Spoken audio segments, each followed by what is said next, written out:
ఎప్పుడు ఎందుకు రాడు? దేవుడు అన్నిసార్లు రాడు. సమాజంలో పాపాలు మితిమీరినప్పుడు, మంచిని చెడు తొక్కేసినప్పుడు, సమాజంలో కుళ్ళు పెరిగినప్పుడు, మనుషులు మృగాలైనప్పుడు ఆయన అవతారమెత్తుతాడు.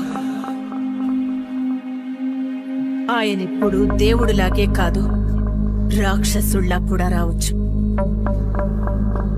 భయంకరంగా చంపాడు అంటే వీడు రక్తం తాగే రాక్షసుడై ఉంటాడు.